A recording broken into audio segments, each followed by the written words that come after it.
everybody, and welcome to Console Wars Episode 2. Two. We did it. We're Attack of the... I don't know. Fanboys? Oh. I feel like that's already been done. Woo! Yeah, I mean, that's been the history of games to a certain extent. Yeah. There's different faces, different places. Yeah, you're right. I'm Cameron, of course, part of the Rock Punch team. We got Seth, hello, of course, our team designer here. Seth, how are you? I'm doing pretty good. Been about a month since we did episode 1. Yes. Had a lot of time to digest and see. A month of victory. Because last month, Xbox was chosen. So if you're listening to this out of order, spoiler alert, Xbox was chosen as the most intriguing and interesting strategy for the month. Well, we have to give them a bone to at least start them up. Like, to build them up, we have to, you can do it, just, Listen, we're coming. This is Console Wars, a thing that we've created that is something, that's for sure. It is something. Now, before we get into the episode proper, I actually want to talk about something that is somewhat related to this, but somewhat not.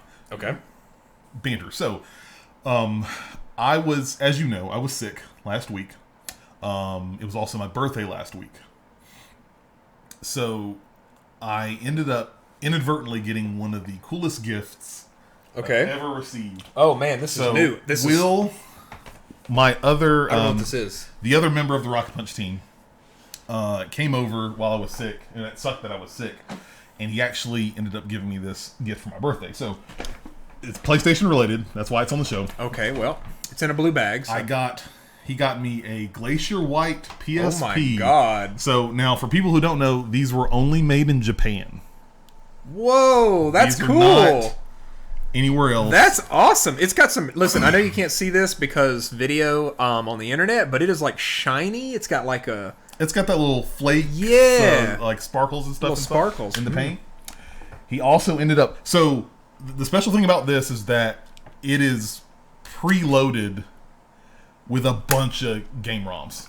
It's ridiculous. Well, I think... I'm historically archived, legally purchased game content. Yes. Of course. Isn't it?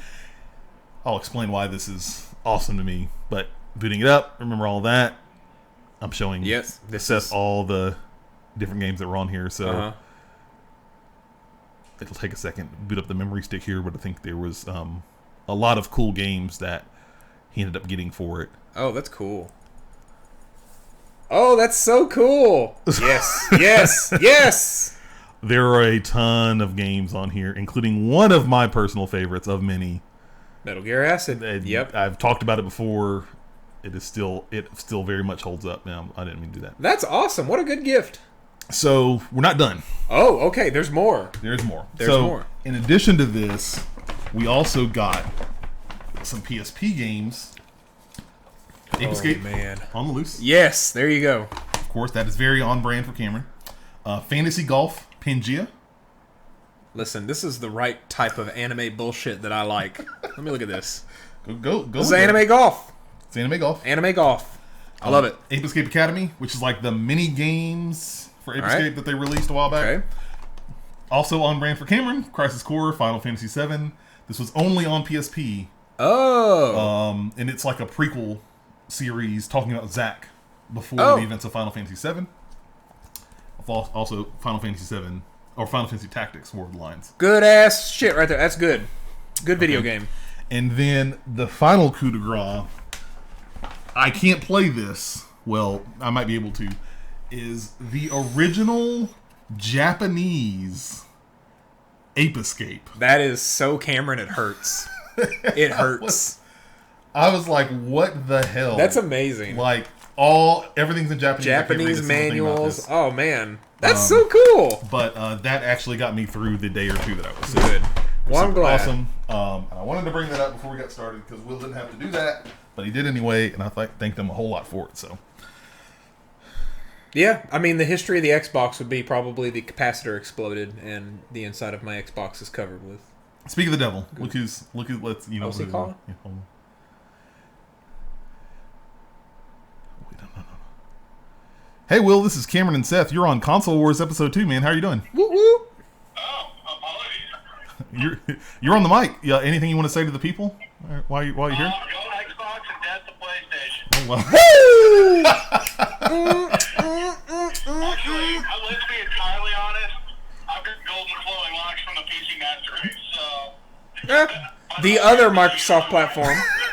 The secret one? Yeah. The secret one? Okay. Are you grabbing some food and coming over? Yeah, man. I'll see y'all here in a bit. Okay, no. We'll see you then, man. Bye. We need to do a call-in edition of Console Wars. A call-in? The call-in edition. And if we do it, I need the craziest people in the world to call in. Just like the most backwater 3 a.m. AM radio. That's what I need from the call-in show. Caller, you're online with Console Wars. Listen, we're not going to talk about it too much, but I have listened to some of the Giant Bomb after show when they do the voicemail stuff. Yo, what's up? It's 3 a.m. out here. Because the joke about the 3 a.m. boys, right? Okay. You should be calling at 3 a.m. leaving these voicemails. It's like, hey, it's the 3 a.m. boys out here. I'm sitting in the middle of the desert in my truck. I was just gonna ask you guys what you thought about WWE Raw 2000 or 1998 on the. It's just the most off the wall stuff. It's great. We should do a crazy call-in show. Okay. And have crazy people call in. We're gonna pin that in. Yeah. See if we can work that in. That'll be super awesome. But let's get started with the show proper, guys. If you don't know, welcome to Console Wars, your monthly podcast covering news and analysis on the never-ending struggle between Xbox and PlayStation. I, of course, am the PlayStation representative, sporting the shirt here so everybody knows where I'm at. Seth, of course, our Xbox representative. The Xbox bro. No, don't call me that. Don't call me that. As soon as my mouth said those words, I was like, no, shut it down. I'm wearing a Gear shirt for reasons we'll talk about later. But okay.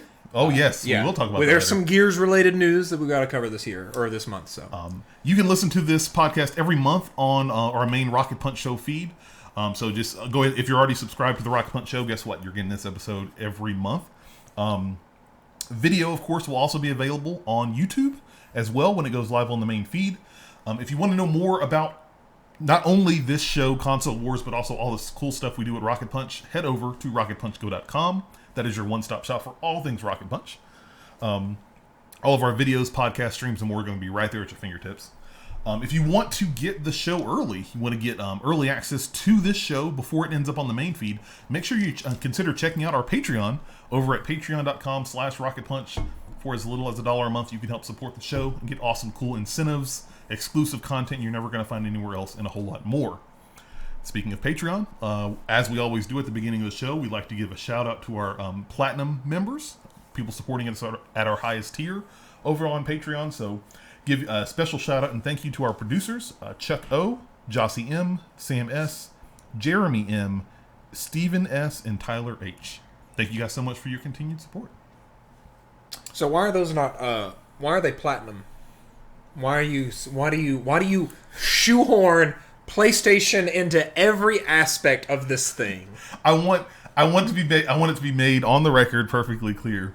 That was not by coincidence. That was clear. When we originally set the tiers for Patreon, they were based on rankings in Overwatch. That's why they had the similar font. Then everybody stopped caring about Overwatch, so you moved to that. We just co-opted them. Perfect sense. That's perfect sense. I follow you. There used to be a long time ago. There was a diamond tier. If that made you feel any better. Okay, well, that's better because the diamond achievements. That's enough of a crossover there, though. Okay, cool. Maybe we'll consider bringing. I'm just saying. I think that the whole brand has been polluted. It's no longer non-biased. Did we just have Will on the phone saying death to PlayStation? Just saying. All hail Xbox. I feel like you're bulldozing some key decisions for your fans here. That's why you're here, to help balance that out. The problem is I don't have a counter. It's like, what are you gonna? We're gonna get it to our 1K people. Is that I'm gonna 1K a game? Like, I never got that term. I feel like Xbox could come up with a better term than. Agreed. 1K. Yeah. Let's start the show off, guys, with what we always do, State of Play. This is where each month we kind of discuss and look at some of the latest news around Xbox and PlayStation, kind of break it down for you guys, and then kind of...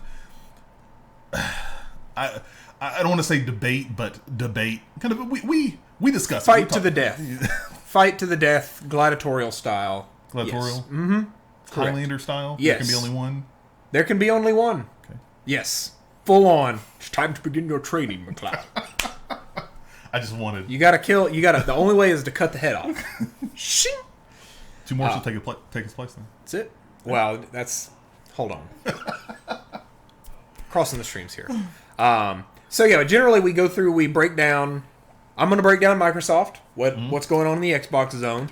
Then we're going to kind of discuss what we think and feel about that. Then we're going to jump over to Cameron. He's going to talk a little bit about PlayStation, what they've been doing strategy-wise. And I think it's important to note that this isn't just strictly like news. It's discussion about strategy, how we think and feel about this upcoming console launch. So it's not just strictly like regurgitation of news. It's also kind of talking about like where do we think that plays into the overall from fans, not only of our respective platforms but of gaming in general. Like where do we think they're headed down the right track? That what's best for gamers? I mean, not even only gamers, but just gamers and their business it's going to help them succeed or put them in the best position. Basically, we break down how Microsoft's going to destroy and defeat Sony on the strategy front, and then come at the end realize that it doesn't really matter. It doesn't make the end. It doesn't make a bit of difference, guys. Because the balls were in there the whole time. So ideally both these things launch with cross-play and none of this matters anymore. If only. Me play on... I would like the green box. You would like the blue box. Let us play games on the game boxes. Whoa, hold on, man. Woo, you're just crazy talk, sir. It's crazy talk. Let's get to it, though. First up, as always, is Microsoft. First, let's take a moment to reflect on the fact that nothing happened in February from PlayStation as far as this console announcement. I was kind of in that camp, and I think I would say it's pretty fair to say I'm a hype-driven individual. I'm a person. I live for hype, and so for me, I was like, I want the hype now, not later. So I was really hoping for something in February. Yeah, not happening from Sony. They've decided. I think the Wired article covered pretty much everything. But I was going to say, like, there are some stories when we get to the PlayStation part that we'll talk about that as I was hearing those, I'm like, there's not going to be a February event. And we'll dive into that. But first, it's all about Microsoft. It's always been all about Microsoft. But one of the big things, so one thing you may know about me if you've been listening to me, anytime Phil Spencer appears anywhere and talks about anything, I dissect it, dive into it, I do as much as, like, I completely immerse myself in it because that's where you get the real good nuggets of Xbox information. So Phil recently appeared on the 1000th episode of Gamertag Radio. Impressive achievement for them. First, congrats to Gamertag Radio. I heard that it is the longest running video game podcast ever. Wow, okay. Making 1,000. There's never been a mainstream podcast like that has hit 1,000 consecutive episodes. So kudos to them for doing that. But they invited Phil Spencer on to kind of talk a little bit about the Xbox brand, where Series X is heading, and there were probably about 7 points that he made. I think 7 different questions that he answered, but I think 3 main points and themes kind of emerged from a lot of that. So the first one was a little bit of clarification on some comments that were made back at Game Awards related to VR. I do not want this to spin into a VR discussion. You don't have to worry about that. So. VR, I think we're pretty much on the same page. VR is a niche product at this point, comparatively to the landscape of gaming. And Phil feels like that some of the comments that he made about VR were a bit dismissive, and so he took some time to kind of dive in and talk a little bit more about their thoughts on it. My favorite quote from that is he really hopes that VR gets to the point where Xbox can't ignore it, and I think that's a great way to summarize the point. Like, VR has to show not only purchase engagement with headsets, but also use engagement, right? Like, I think, people have talked about, there's a million PSVRs out there, and out of the 106 million, that's an insane attach rate. But we have to look at February 2020, how many people used it, how many people pulled it out. The Wii was one of the best-selling consoles of all time, but still, over time, people, put them in boxes, and then it became a joke that, like, the Wii balance boards were, like, essentially paperweights. Like, it was, like, you can sell a lot of a unit, like, that's, you can sell a lot of a thing and make a lot of money off of it, but if people aren't using it, if they're not engaging with it, then it makes it really hard for you to make that a big thing, right? So he just kind of clarified that he hopes that VR gets to the point where it becomes something that you can't ignore. The other point will be, I think this one's really interesting. So he was talking about why they chose to reveal the Series X at the Game Awards, because that was pretty wild, pretty out there. Like, we talked about this extensively last episode, so we won't dive in there. But apparently this was someone in marketing that stood up and was like, hey, we need to do this. We need to do something crazy and bold because, let's be real, we're not in the market position we wanted to be at this point in our brand life cycle, and we need to do something to close that gap. Close the gap is going to be... earmark that for a quote we're going to be using a lot. So their idea was, hey, let's do that. So they kind of talked about that during this podcast a little bit, and one of the quotes that Phil had was that they were going to be they're going to go bold with a lot of the things this year. And I'm very intrigued and interested by that. And I was going to kind of pick your brain, like, what are some things that you think make, like, when Phil says that Xbox is going to go bold, like, what are some things that you think about that they could be bold about? I mean, a lot of it, from what I could probably guess right now, are going to be their strategies that they use when they talk about, as we're going into this new console generation with these new systems, talking about I say this is bold for them, but not not meaning it in a negative way, but just based on what their history has been so far. Like, I've talked about it last month. More games, more new IPs, more different. Like, be bold is go outside of the box, as it were. Xbox. Look at that. Always talked about how it always felt like, you know, they talked about their pillars were like Gears, Halo, Forza. There's one more game that I'm forgetting that was like one of their pillars, but like it always felt like those were their big tentpole games, and those are awesome, great experiences. Like, guys, I'm super excited for Halo Infinite at the end of the year, but it's one of the things I love about PlayStation is that they put you in these different worlds, and they have varied things, and they're not necessarily afraid to take. I don't want to say that Xbox isn't afraid to take risks, but like, I really haven't seen a lot of different. Feels like I haven't seen a lot of different worlds for them. Yeah, and I think being bold, we've already seen like them snatch up studios and then take chances on ideas. Like, even if one of the things that PlayStation does and is, you know, you go up to Shuhei Yoshida or any big name person up there and says, hey, we have this idea. It may be this weird off the wall thing like Dreams, but like Dreams is a perfect example. And yet Sony will be like, okay, do it. Like, that sounds like it's not very.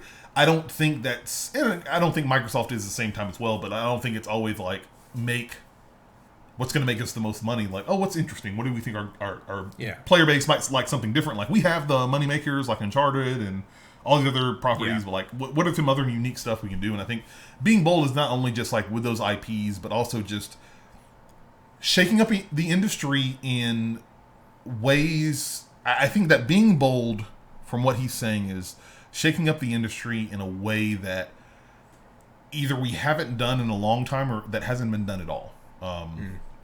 Game Pass is a perfect bold move. That's a big one. Releasing on the showing it off at the Game Awards, I think, was a bold move. Yeah, like way ahead. Like you expect. We assumed that, okay, sometime in March, April. That's what we've always gotten before. Is we're gonna get this, and I think that's what he means by bold, is like subvert expectations. Like, you think you're gonna get some press release thing in March or April? Well, no, you wait. I think that actually helps them. That helped them in announcing and showing off the Series X at the Game Awards. I think gave them time.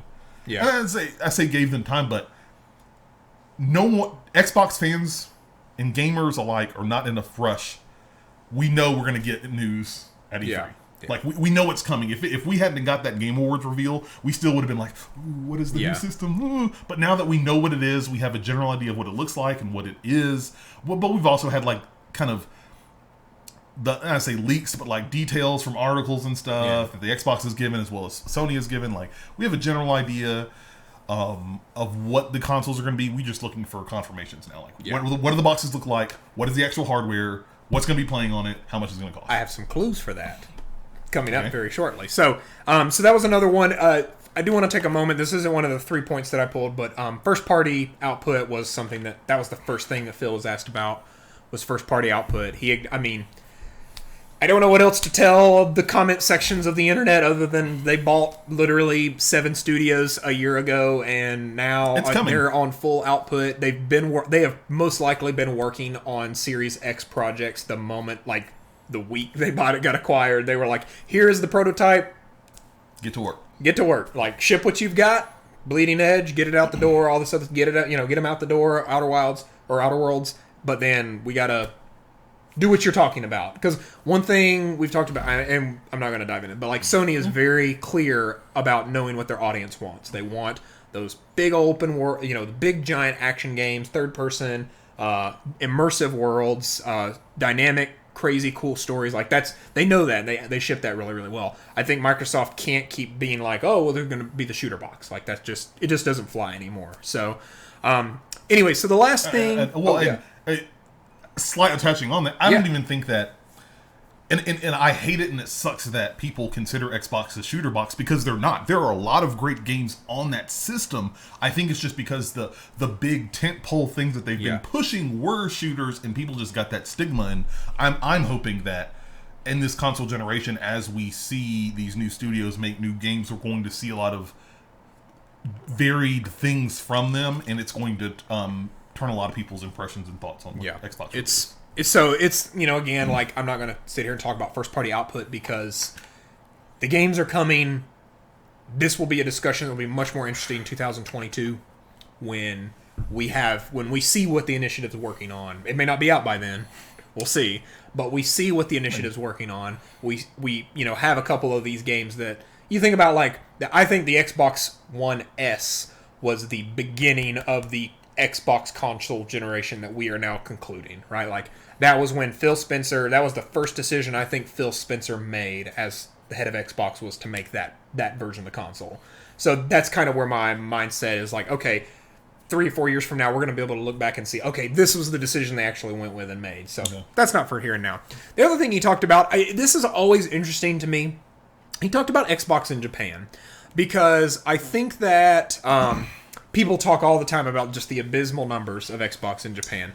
I haven't heard numbers for Xbox in Japan in a long time. And it was like, last we checked, it was like maybe 6,000 units. It's like laughably low numbers of units, and that's why they stopped talking about it. And a lot of factors play into this. Culture in Japan is very, domestic, support. Nationalist. Yeah, nationalist. Like, Sony is a Japanese company, so obviously they're going to do that. Sony sells more PlayStations there, so more developers make their games for that. It's a recurring thing. But Phil talked a little bit about their attempts to, like, kind of help bridge that. He said that having things like Phantasy Star 2 present at the show gives... He shared an interesting insight, actually, about how one of the things that disheartens him is when he goes over there, developers don't even think about Xbox. They don't even consider it. And they're like, well, why don't you think about it or consider it? And they're like, well, when I go to a store in Tokyo, Akihabara, and there's nothing, it's just not there. Like, I don't see it there. And so, in my mind, after a while, you just forget that it exists because you just never see it, right?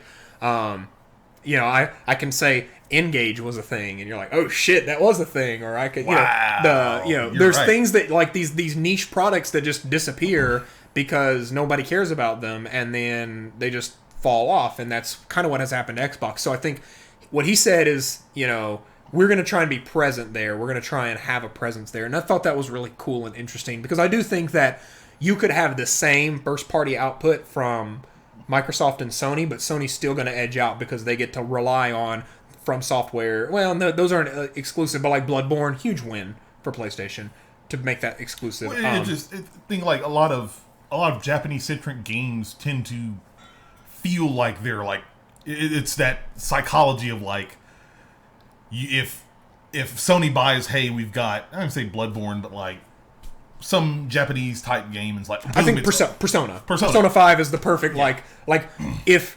everything else was par for par, if Horizon came out and Microsoft came out with like open world Halo, Hunter, like if everything was par for par, Persona 5 would have been enough to push it, because Persona 5 I think is one of the best JRPGs like ever made, and it's the same thing applied there. They were just like, we're not going to put this on Xbox because like who's going to buy it on Xbox? It feels like that is a genre that is missing a lot from the Xbox portfolio, and it's funny is that it feels like it, but that's not necessarily true. I know Square Enix has been a big proponent. They've been bringing a lot of the Final Fantasy games, and I think Final Fantasy 15 and Kingdom Hearts 1 and 2 are going to be or are already on Xbox Game Pass. Like I picked back up Final Fantasy 15 on my Xbox, so I played in the living room. Tales of Arise was talked about at Xbox's event, and I think that's what Phil said, is he just basically, they want to be a participant in the conversation in Japan. Like, yes, Microsoft will never beat Sony in Japan. Will never happen. Foolish to try. No, they never will. Never will. That culture, no. They like, that would be, it's the same weird like made in USA culture here. Like if we have the made in USA or made in some other country, like people, I want to support American business. Yeah, whether or not you admit it or not, like you're going to kind of always go for what you look for, and I think that is even more prevalent in Japan. Also, if you don't want the coronavirus, of course you go. Well, that's woof. I had to. It was right there. So those were some of the points from Phil's interview. If not, I'm sure you'll have this in the show notes. There will be a link to it. Yeah. It's a fantastic interview. It's only about 30-40 minutes long, so it's commute to and from work maybe. Very good listen with some great quotes from that. So the next thing is my order's a little off here. So I think the next thing chronologically that happened was Phil also talked about competition and what competition looks like right now.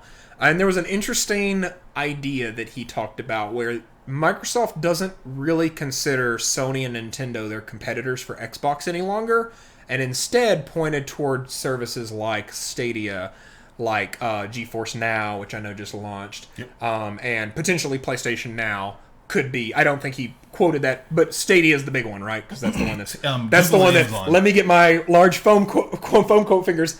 That's out right now. Asterisk. Yeah, super asterisk. And I think that's pretty consistent with what Phil's talked about. I will say it. I've said it once. I'll say it again.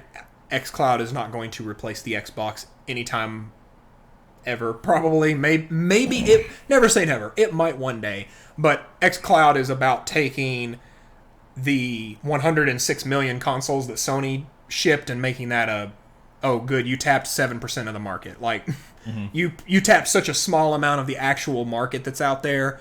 They're gonna do what Apple did with phones. They're like, all right, cool, great that you have that amazing large number here. We're gonna go over to this much larger body of water, and one scoop of water over here is 10 times bigger than your entire. But it's like it's a paradigm shift, right? Yeah. And like, I know there's people are gonna turn their nose up and be like, well, they're not real game. Oh, mobile, it doesn't matter. Like, the point is that I've said it. I think this is what I said is, when I pick up my phone, I'm gonna play Dragalia Lost, because that's the garbage mobile game that I'm playing right now. However, if I could also pick up my phone and play Sea of Thieves, I would probably choose to do that over Dragalia Lost, just because it's a better experience for me. So I have things to say about this. We'll wait until the whole we're gonna do the reflection here in a minute. 2 more points. One was staffing changes, a little bit of a shakeup. So Rod Fergusson, the I think president. Maybe that was his title. Basically, the leader of the coalition. He was I don't want to say creative director, but like the director. The director of the coalition, which is the Gears of War-centric studio. He has departed from the coalition and in turn Microsoft, and has moved over to Blizzard to lead up the Diablo to lead up the Diablo team. We'll talk about reflections and questions about this, but just a real quick thing about it. This makes perfect sense. It's not the first Microsoft departure to Blizzard. Probably won't be the last. Who was the other one? Mike Ybarra. Platform, and he's over at Blizzard. He is VP at Blizzard. He is literally second in command to God. You know who Jay Allenbrack. Jay Allenbrack. Yeah, so like he is very big up there, and I am pretty sure that he paved the road for Rod to come over. We'll talk about that in a minute, though.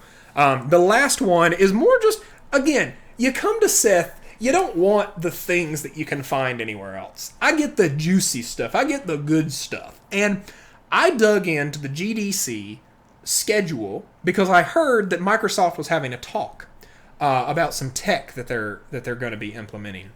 And I think that this tech, or this talk, is a big clue for what to expect for a key feature that will set the Microsoft, or set the Series X apart from PlayStation in some ways. So they're hosting a talk about spatial sound. And if you don't know what I'm talking about, spatial sound is, I think it came to popularity with Hellblade. That was kind of the game that everyone was like, yes. Oh, you gotta play with headphones. Spatial sound is, you can call it Dolby surround sound. Dolby Atmos, I think, is another version of it. It's kind of like HDR. There's a lot of different types of it. But at the end of the day, spatial sound is the idea that the sound that you hear in the game isn't just coming from left or right, or left front, right back. Like, it's truly multiple, I'm going to use a model term, points of articulation. So the idea would be, if someone whispers in your ear, that the sound physically sounds like it's coming from right behind your ear, right? Like, that is where their mouth is. So they're going to host a talk on this. I am sure that this is going to be heavily involved with, like, talking about Hellblade 2. But I think that the tech for that stuff is really cool. And I think that Microsoft is really going to be pushing for next-gen experiences that... And I'm going to compare this. I'm not saying that this is comparable, but, like, you look at something like spatial sound versus VR. Spatial sound is something that I think everyone can benefit from. Those who decide to invest in the... You know, if you want to invest in really special headphones for it, then, you can truly immerse yourself in it.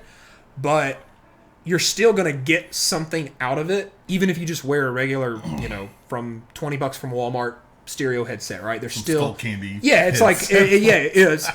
The Xbox One X can run at 4K on a 4K TV, but even if you don't have it on a 4K TV, it still runs better because it's got the hardware, right? The tech is underneath. So even if you don't have Dolby Atmos headphones, like, you're still going to feel and hear that. Versus VR, which is like, you got to buy to play. You can't even participate if you don't buy a thing that's, specially designed for it. So they're going to be talking about that, and I just think that's an interesting little tidbit, a clue as to what might be. It's definitely not as talk-worthy as some of the other points, but I wanted to bring them up because I think that okay, that's interesting. That will be something people talk about. We want immersive worlds. We want these giant open-world RPGs, and, like, at the end of the day, what's really going to set the next generation apart from this generation isn't more pixels. It's not higher frame rates. Yeah, like, higher frame rates maybe, but, like, at the end of the day, it's going to be the things that it's going to be doing what GTA did, right, with GTA 3. It's going to be completely shifting the whole paradigm for what we think about a genre and, like, diving into that big time. So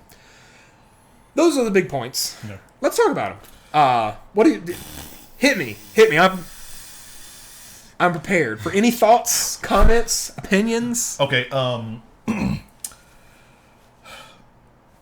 Big thing I definitely want to say is, like, just going through the bullet points, at least my thoughts and reflections on it. It is always very cool.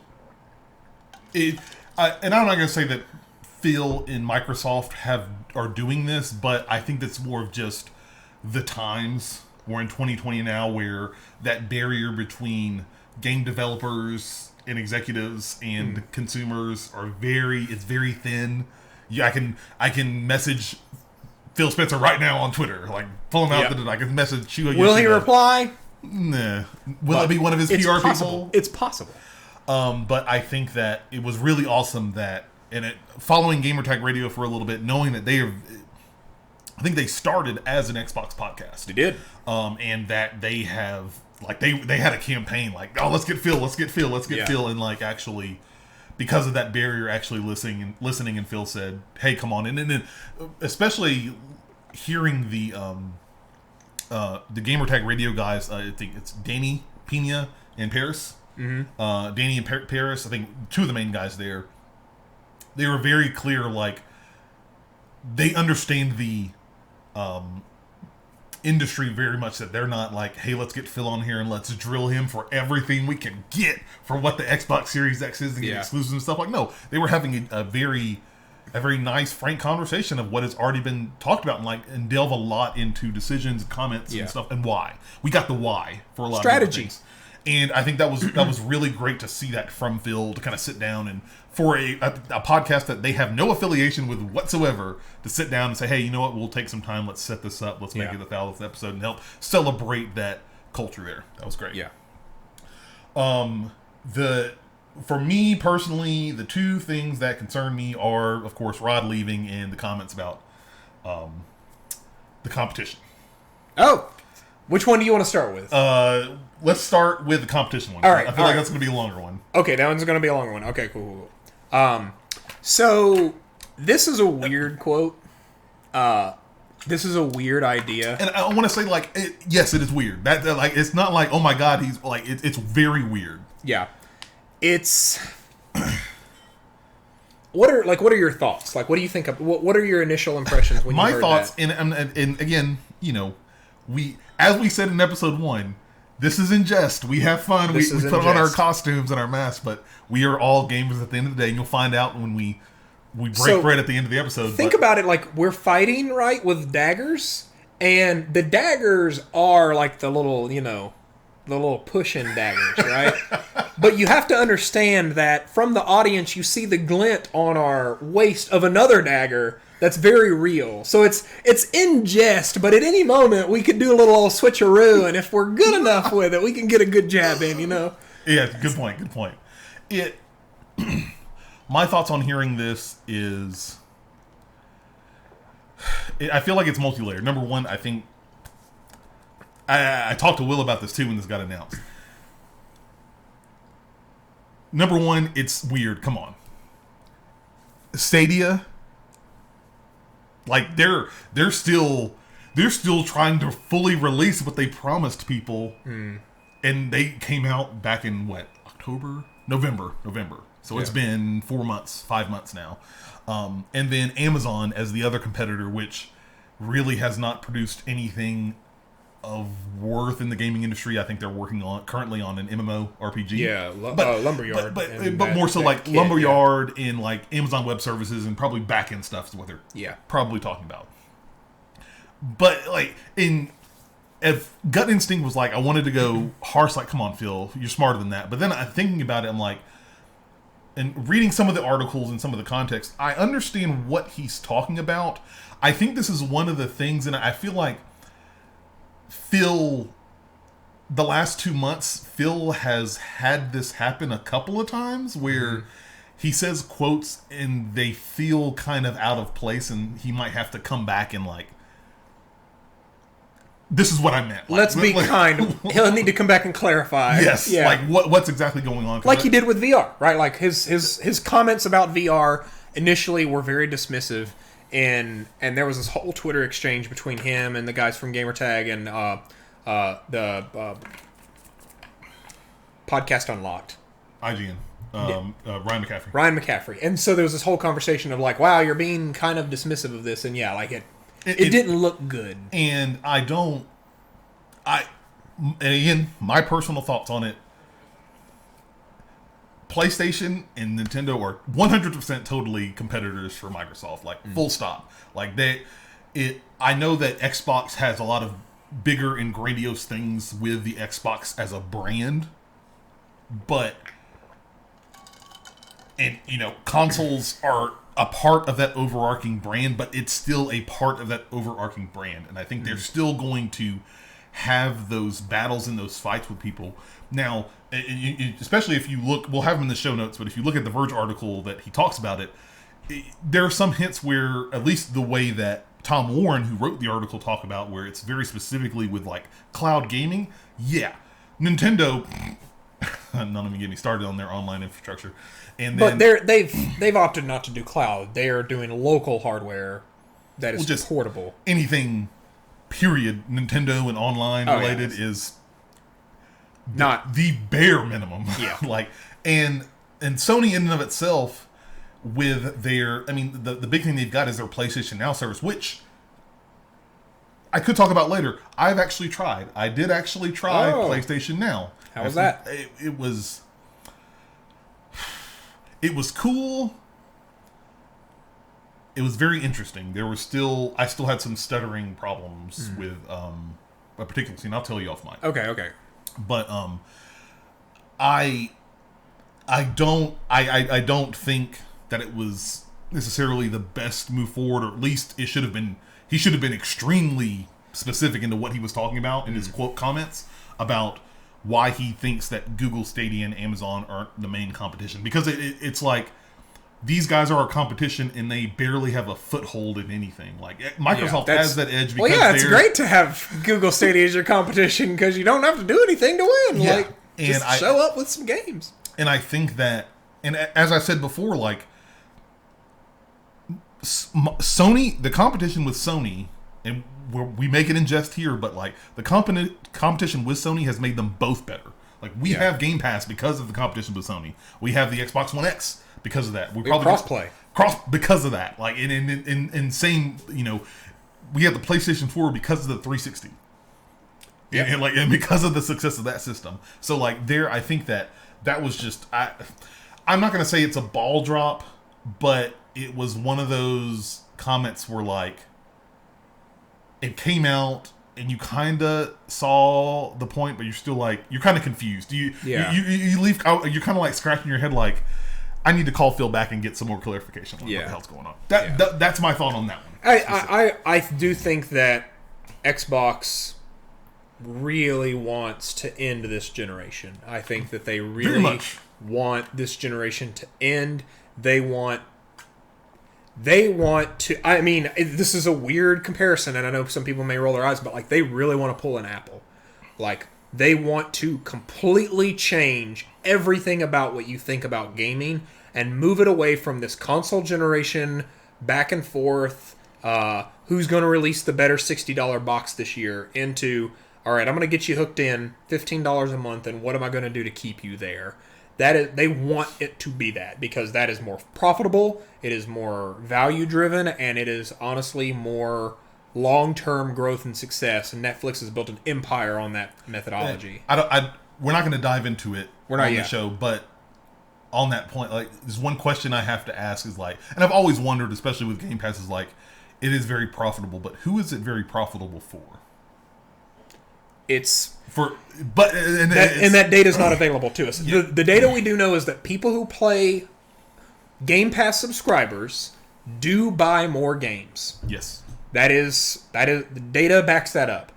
Game Pass subscribers are also more frequently playing games, and Game Pass subscribers are more likely to purchase content inside of the game than otherwise. So those are all three big pluses. However, I do think it's a fair point to ask of, okay, if this game launches on Game Pass, what is the opportunity that they're missing out on of being a full retail launch? And don't want to get into that. That's that's another hour on this episode. Yeah, we don't have time for that. So the other thing you wanted to talk about a little bit was the Rod Fergusson. Rod. I'm not. I don't think this is necessarily a bad thing. It's just a very interesting move. I would love to know if it was something. I don't think it was anything like he was doing poorly at Microsoft. It was probably like, here's an opportunity. You've been over here for decades. Yeah. Like, come take advantage of this opportunity. Yeah. But just like, while it's never looks good when a visible head, like you think about the Coalition, Rod Fergusson is one of the top people up there. Like, it's a face you know and think of. I don't want to hear anything from someone who literally just turned over their entire executive staff over the course of 6 months. So like I follow you though. You don't want to see a visible departure like that. But like you don't want to see that. But at the same time too, could this open the door to making big changes to Gears of War fundamentally, and could this be the opportunity to give the Gears of War franchise, I don't want to say a breath of fresh air, but like new fresh ideas. Butt. Yeah, like it's because I know like Gears 5, they had some cool ideas with the open world stuff, but I haven't gotten to Act 4 yet, but I know you've told me that Act 4 it basically feels exactly the same. It's old Gears. It's Act 1. It feels like Act 1, very linear. Let's walk and talk.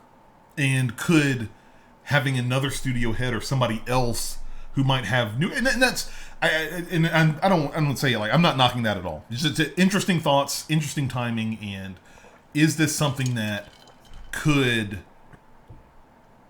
add some new fresh ideas to that, have a new blood in there, because this happens. It's going to happen. Like you don't believe for a second that because you've seen the same face at a studio for 10, 20 years that they're going to be there forever. Like they Kojima. Anything's possible. Shit happens. Yes. But no, that's really just the points I wanted to make on Ron. So there's a couple thoughts. I don't think that Gears as a franchise has truly stagnated like a lot of people think. I'm going to give this game the most forgettable non-released game, and that is Gears Tactics. Literally, Microsoft is making an XCOM game in the Gears universe, and when they pitched this, I was like, oh, that's actually pretty cool. Like, they're both cover-based.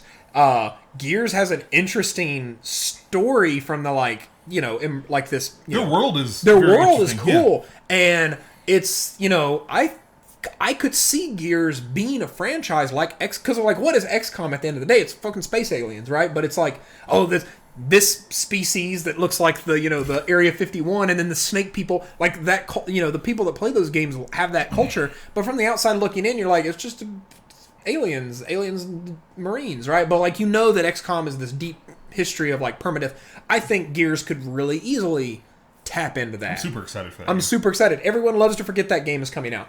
I imagine being Rod, right?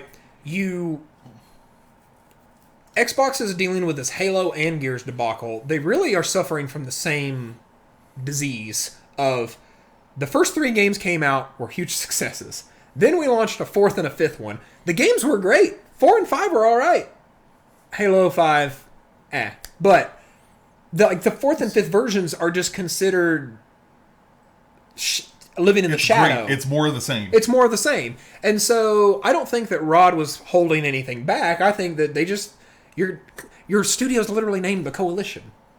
Hope you like Gears. Yeah, like you live and breathe Gears. You know what they're going to be doing in there. Yeah. And when you ship a game called Gears 5, it has to look, smell, and play like Gears. And for the fans that's stagnated for, then yeah, like that's why Gears 5 came out to a resounding meh from a lot of people. And they did some stuff to try and freshen it up with open worldness. Had some cool like co-op interactions with like visions on one, you know, like that kind of stuff is really cool. But at the end of the day, 90% of what you're doing is still Gears. It's duck behind this thing, chainsaw this dude, that type of thing, right? So if I were Rod, I've been working on this for what, a decade? And 15 years. My boy Mike Ybarra, who has moved over as the VP, calls me up and says, "Yo, you know Diablo?"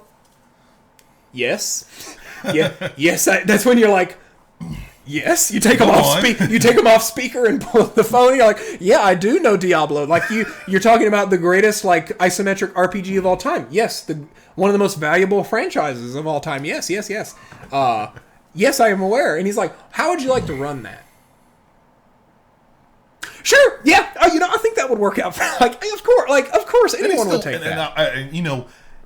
And I appreciate Rod for taking that challenge because honestly, I believe he is walking into a much more treacherous den. Yes. Than the few people that were thinking about, Gears is stagnated is nothing compared to the torches and pitchforks outside of Blizzard Entertainment HQ now. Yes, it could be way worse. And Blizzard it is.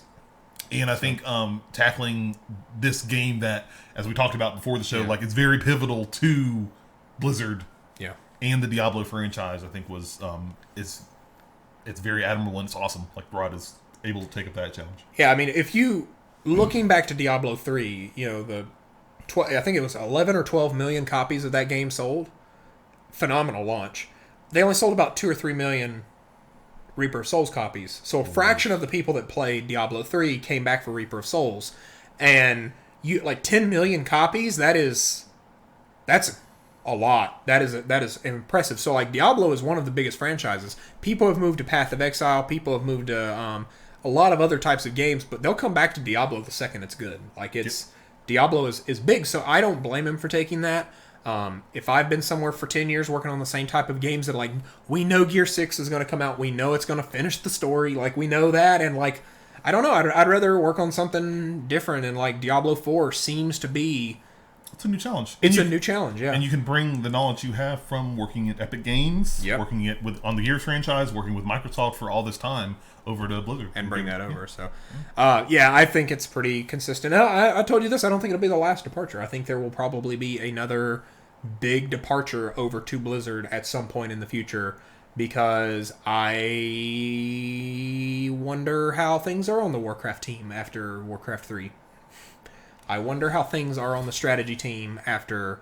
And I don't know if, like, Warcraft and StarCraft are the same team, but, like, StarCraft has disappeared. Warcraft 3 Reforged was a disaster. Well, it was a remake, so... It was a remake, but, like, if you mess up a remake, like, man, that's pretty bad. Like, it's... And so, Overwatch, I think that team is fine. I don't know how I know that WoW continues to be this weird cycle of, like, it sucks, it's great, it sucks, it's great, and so I can't figure out the community what they want, right? And so, maybe, but, like, I do think that if Blizzard actually wants to make and release strategy games, and especially if they want to meet Activision's financial requirements for them, they're going to need more leadership, and so I don't think this will be the last major departure from a big... It may not be from Xbox, but since Mike Ybarra was the platform lead for Xbox, his Rolodex is... He knows the people. He knows the people. He opened up his Rolodex and he's like... And I wouldn't be surprised if the story for Diablo is as simple as, like, man, this thing has to be done by this date. We need a guy who can hit deadlines. I don't know, let's find the guy whose name's literally the closer and put him on it. He's done it his whole career, so... I'm not worried. Though I'm not either. I think the Coalition and 343 are both well-established developers at this point, and they're going to ship exactly what you expect. Now they're going to experiment. Gears Tactics, I fully expect for a Halo experience, like FPS experience, to possibly be. I think that, especially because we really, again, still know nothing about Halo Infinite. Yeah. It's coming out this fall. I think that 343 is going to come and bring. They've been working on new ideas and stuff. Yeah. This is the 6th mainline Halo game as far as we know. And it's the longest gap they've ever had in a Halo title. They're doing something. We just don't know what. Something big. So. That is the Microsoft update for the month. Okay. Ooh, that was a lot. There's a lot. The PlayStation update, I feel like a lot of these are smaller stories, but they have some impact. And I think some of these might cross-sect, so we're going to go through them. Okay. We ready? Okay. It's my secret captain. I'm always ready. I'm going to jump through some of the stories here. So for PlayStation, for Sony, story number 1, let's start off with some bad news, I guess. PlayStation is closing the Manchester VR studio. And I'm going to read this small paragraph. I tend to like reading because I like getting the facts right because I feel like I'll mess them up. Reading the story here from Christopher Dring over at GameIndustry.biz. PlayStation will close its Manchester game studio. The firm confirmed to GameIndustry.biz that it intends to close as part of our efforts to improve efficiency and operational effectiveness. We understand the entire studio has been made redundant. Sony's Manchester team was formed to create VR games back in 2015. The firm had been working on an unannounced VR project. It is the third UK studio PlayStation has closed over the course of this generation, with Guerrilla Cambridge closing in 2017 and Evolution in 2016. Both studios had also worked on PlayStation VR projects before being closed. The platform holder still operates 2 first-party development studios in the UK, namely Dreams Developer, Media Molecule, and Blooded Truth Creators London studio.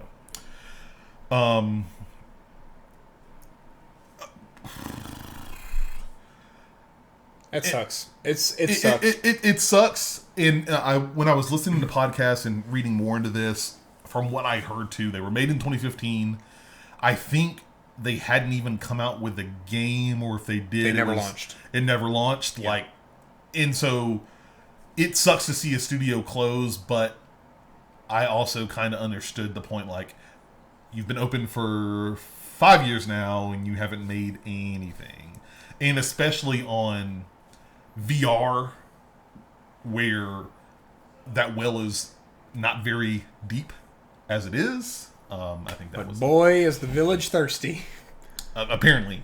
But there's stuff I want to talk about. I mean, referencing that, very interesting about like VR that we'll maybe talk about at the end here. I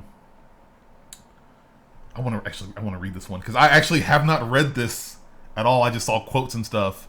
Oh no, let me just read the Bloomberg article because it's pulling. Let me clicking buttons here to make sure it's the right Bloomberg article that they're pulling from. Yes, it is. Awesome. This is one of the big ones that came out here. This is from Bloomberg, so you know it's a big deal. Legitimate. From Takahashi Mochizuki. Sony is struggling with PlayStation 5 price due to costly parts. Scarce components have pushed the manufacturing cost for Sony's corporation's next PlayStation to around $450 per unit, forcing a difficult price-setting decision in its battle with Microsoft Corporation, according to people with knowledge of the matter. The Japanese conglomerate is preparing to gradually replace the 6-year-old PS4 site. Blah, blah, blah. I'm going to skip through some of these. Sony typically finalizes consoles priced in February of the release year, followed by mass production in the spring. With the PS5, the company is taking a wait-and-see approach, said the people, asking not to be named because the details are private. The PS4 released in 2013. Yeah, we know that. With the $450 unit cost and a similar gross margin, the PS5's retail price would have to be at least $470. That would be a hard sell to consumers, considering Sony's most expensive machine is now the $399 PS4 Pro and is often discounted, according to Macquarie Capital analyst Damien Thong. That's a little bit of an editorial, but yeah. Quote, consumers will benchmark their expectations based on the PS4 Pro and PS4. Thong said, if Sony's... Incorrect. Don't get me started.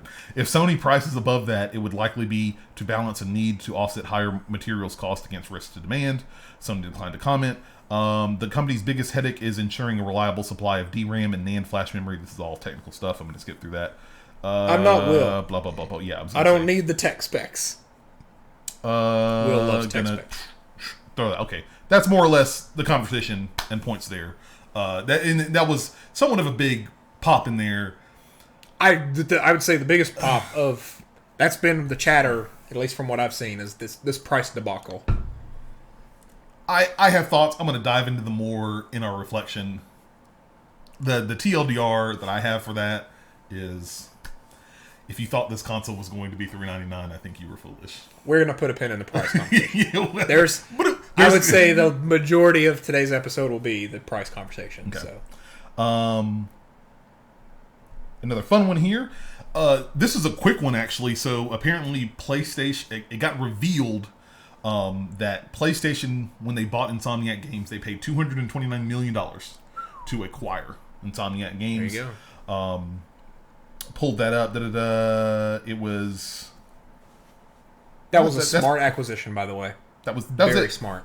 I thought it was, too. That was a very smart acquisition. Insomniac has always been aligned with Sony anyway. Yeah. Ratchet & Clank, Resistance. Sunset Overdrive was the only time they ever cheated on Sony, and that game was good. Sunset Overdrive. It is. It's on Game Pass. You should play. Shining gem of the Xbox One. But yeah, I mean, that was super smart. Spider-Man performed spectacularly, and Sony is ready to ship things with 2 on them. Get ready for the number 2, because they want Spider-Man 2. They want everything 2. God of War 2, Horizon Zero Dawn 2. It's keep going. The year of 2. Everybody E3 of dreams. Now we're going to get the E3 of 2s. Now, I'll read this story here because I didn't read the whole Bloomberg article, but another article from SeasonedGaming.com. Sony CEO Yoshida says PlayStation platform should be judged by user count, not hardware units sold. Reading a quote from here, in an interesting article from Bloomberg this morning, Sony is apparently struggling with pricing due to the parts, with the global market competing for the same resources across many devices. The prices of manufacturers rising. As reported previously, people with the PlayStation units are key factors. Apparently, where's the quote from Yoshida? An interesting comment was highlighted in this article, though, around how the PlayStation ecosystem should be considered successful. Sony CEO said the following, quote, Sony's chief executive officer Kenichiro Yoshida has said the business should be judged by the number of active users, not the number of hardware units sold. Yes. This, of course, is the different outlook than many expect, but signifies the change that is occurring in the video game industry. While global hardware units sold has always been one of the key indicators of success, times are changing and companies are now aiming to simply have more users playing in their ecosystem regardless of how they enter. That's more or less the article. Xbox has been doing this. I think they were ahead of the game because as soon as they started seeing issues with the Xbox One, like a few years after that, they were instantly like, we're no longer talking about how many units we sold. Yep. We're starting to talk about how many people are in our ecosystem. Because it is short term and long term, right? Looking at units sold is a short term, very narrow minded. Nintendo's a prime example. Wii, king of the world, shipped so many units. Da da da da. None of those people played those games after. The software attachment rate was like 2 or like 1.5 because one of the games was Wii Sports, which came with the system. Yeah, and so what happened is it salted the earth for third-party developers. Nobody wanted to make things for the Wii because nothing was selling, right? Like Wheel of Fortune was selling better than Call of Duty was because Wheel of Fortune was $10 and, party game. And then Wii U came out, like, as soon as those console sales disappeared, then Nintendo, I mean the famous, CEO salary cut, right? Like, I am so sorry, I cannot remember his name right now. Nintendo? For Nintendo, I know. You're not talking about Iwata. Iwata, yes. When Iwata cut his own salary. Oh, yeah. Because of the Wii U's, failure at the beginning of that. And so, like, in a lot of cases, like, if he had not done that, he probably would have been ousted by the board, right? Like, that would have been the end of his career. And that's what happens when you bet on hardware sales. If you don't sell hardware, you fail.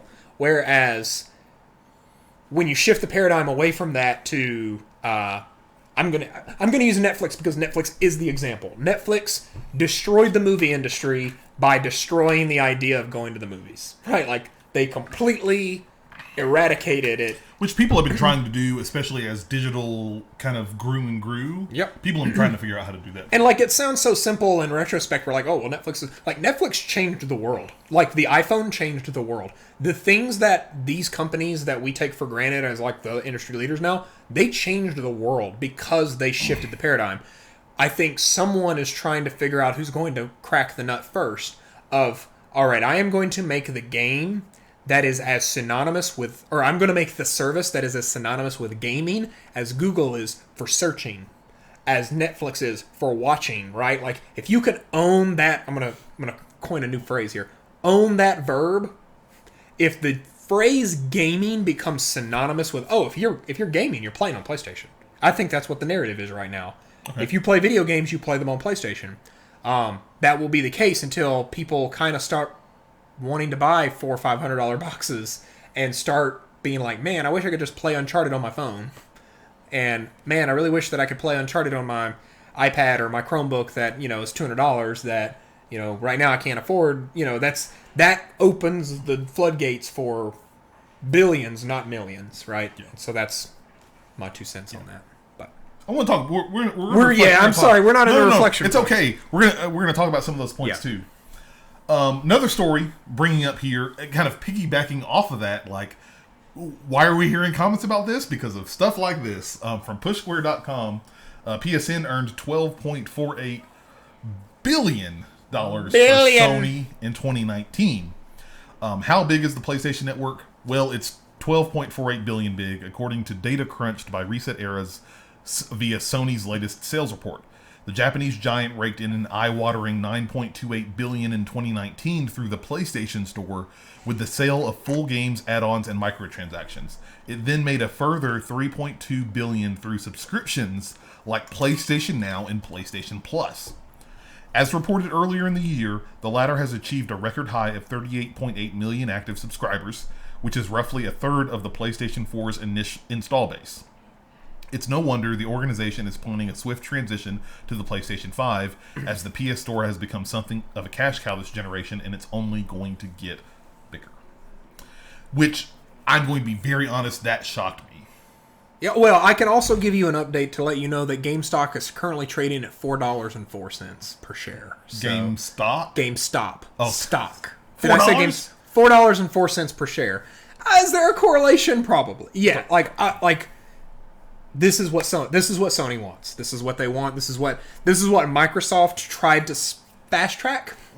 Because I promise you, the numbers are maybe not the same because the install base is bigger, but similar at Microsoft. Like ratio wise. Yeah. Like 2 years ago, digital passed physical officially, right? And it made it where like NDP. I don't even know why people still report NDP or like the NPD. NPD because it's like it's some worthless. of that is digital.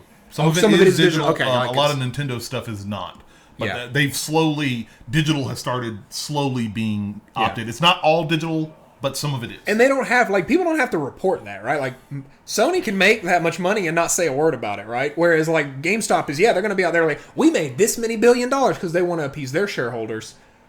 Sony doesn't need to, no corporation has to. Every company wants to have this information to themselves. They want to have that, unless it's going to help them sell more stuff, but...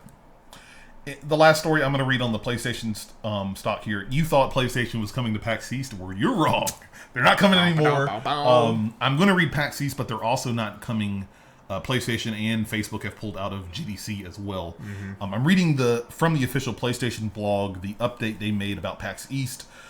Today, Sony Interactive Entertainment made the decision to cancel its participation at PAX East in Boston this year due to increasing concerns related to the COVID-19, also known as the novel coronavirus. We felt this was the safest option as the situation is changing daily. We are disappointed to cancel our participation in this event, but the health and safety of our global workforce is our highest concern. That's the right move. It sucks. It really sucks for the conventions that are going to get hit by this. Yeah. You know what? Let's jump into reflection. Like, those are the stories I've got for Sony and PlayStation here. I feel like I breezed through them, so let's talk. Like, which one you want to jump on first? I'm going to start with the price. We need to start with price because that is the biggest one. The console. Okay. The console price thing. That is the single most important strategy point, period. There is nothing more important than price. Don't believe me? Look at the launch of the PlayStation 1. Look at the launch of the PlayStation 2. Look at the launch of the Xbox 360. And look at the launch of the PlayStation 4. All four industry leaders for their generation based on one factor and one factor alone. Price. Price is very important, and I want you to know that Sony's strategy infuriates me, but makes perfect sense. What strategy is that? The fact that, literally they're just like, oh yeah, we're not going to do anything until Microsoft does. Like, I'm going to put my console fanboy, they're being cowards about it, but they have earned the right to be because they've done two things. They've, outsold Xbox 3-1, and they have straight up said, like, yeah, we're not doing E3. They're like, we're not opting into this normal, like, we are a wild card. Would you say they're being bold by not going? They're being bold, yeah. And, like, being bold, like, helps you. And now they can, like, I am seriously wondering if anybody's going to announce a price. Like, I wonder if will we get to September and still not have prices? Because I could very easily see, like, I have said this time and time again. Whoever announces their price first is at a 100% disadvantage. There is no advantage to announcing your price. It won't be at this September. It's just I heard this and I laughed. It was funny because I remember in January, Microsoft, I think there was a comment by Phil or somebody saying similar things. Like, no, it was a report that somebody's like, oh, we heard that Microsoft is basically doing the same thing. Yeah. This is the Cold War. Everyone is at the battle lines, like, we're waiting and we're just getting prepared and waiting to see who's going to make the first flinch or movement.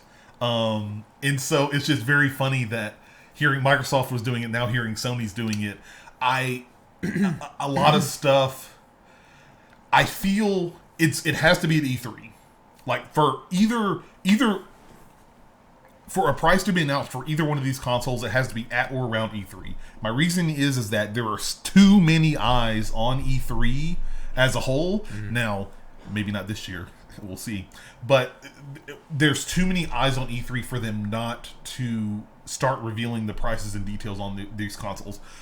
Well, you can't pre-order. You can't open pre-orders until the price is revealed. Yeah. So that is... The other thing, too, is that they have to...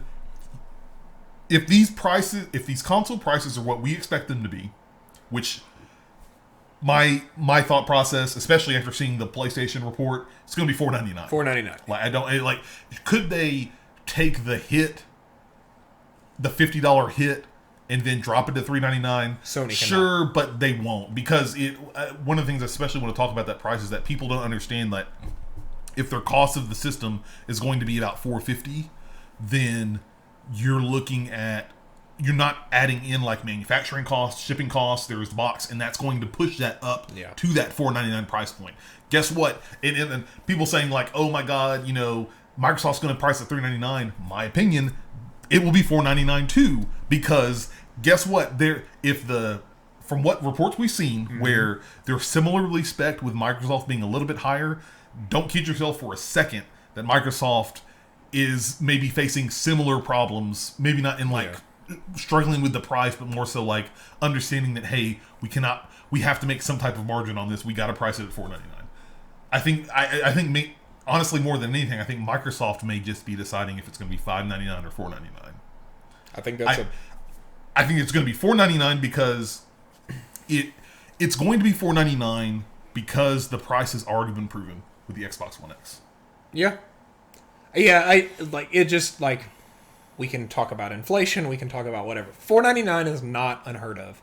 There is no such thing as a correct price, because in 10 years that price is...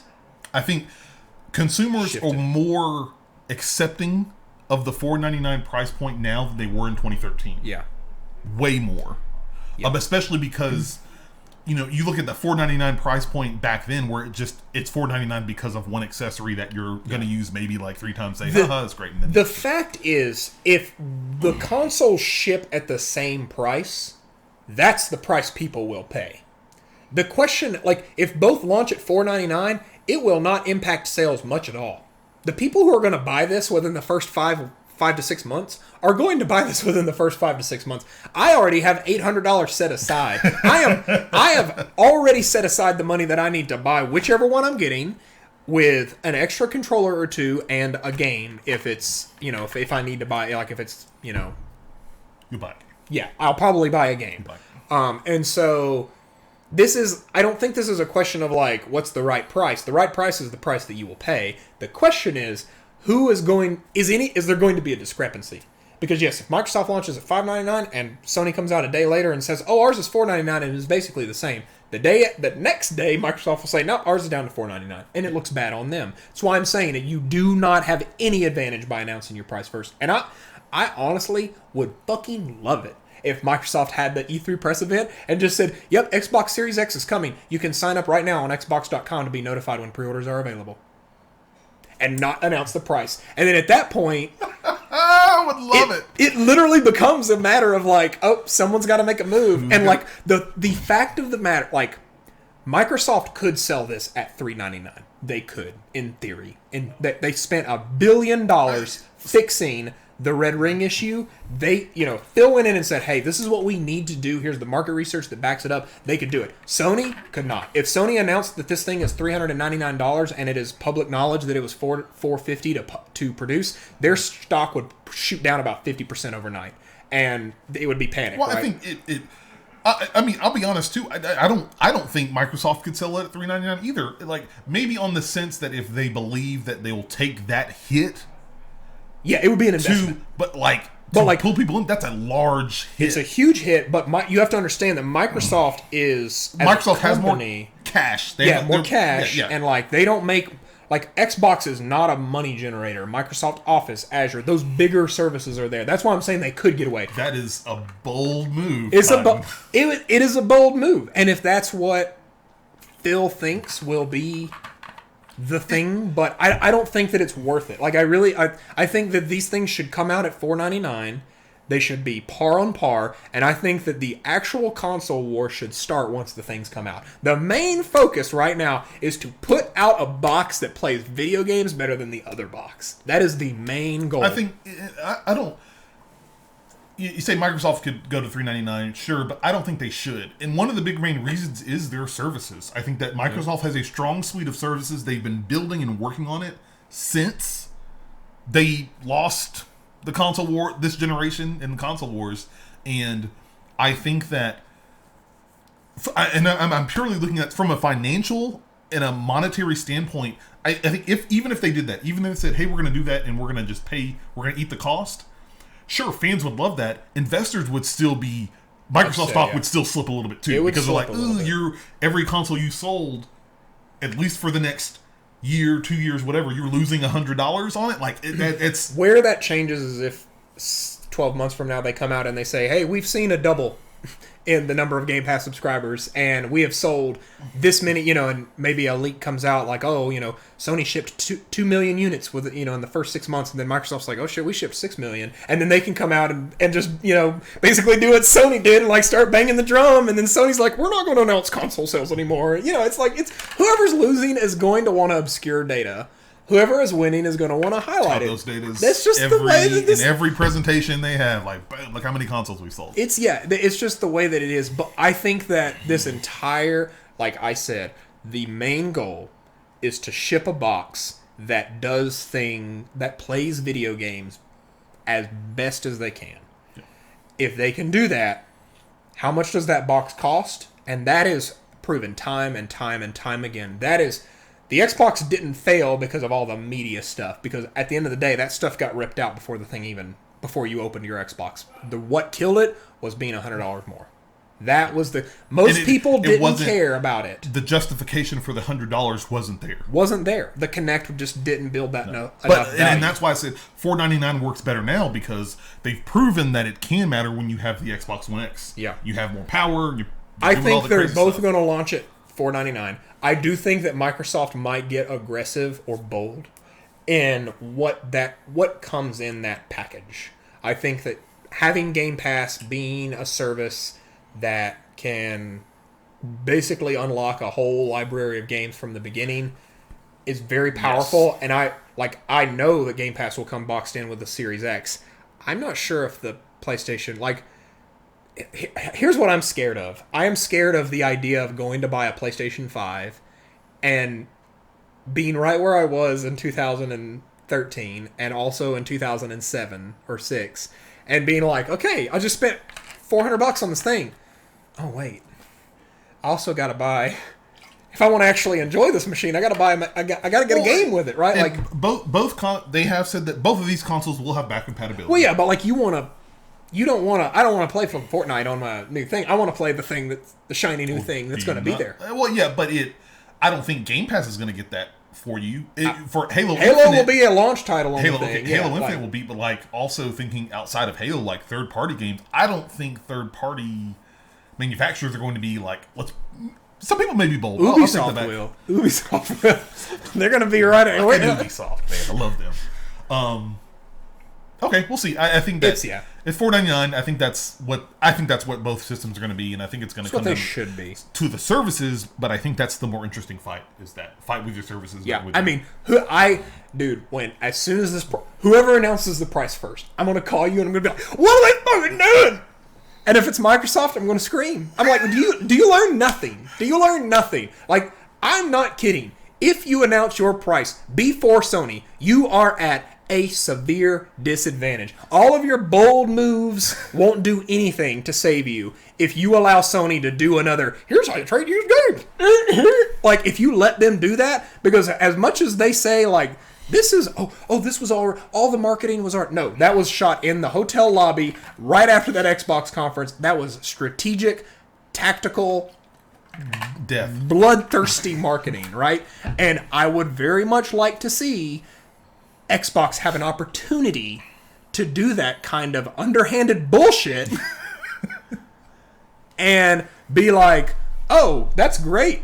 $4.99 for a less powerful box. Cool. We're shipping at $3.99. Some people think like it doesn't necessarily have to be $3.99. Like, now, one thing I could see is maybe $4.49. Yeah, that's your margin isn't cut as close, and you got to maybe something saying like, hey, if you pre-order, if you buy it within the first month, you get it for $4.49. Yeah. You get a $50 coupon.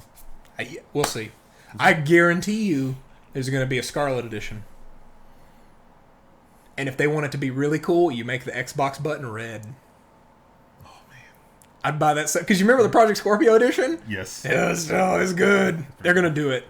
Because they just got that Air Jordan one, too. The red Xbox. Anyways, I'm sorry. We're jumping through here. I'm looking through some other points.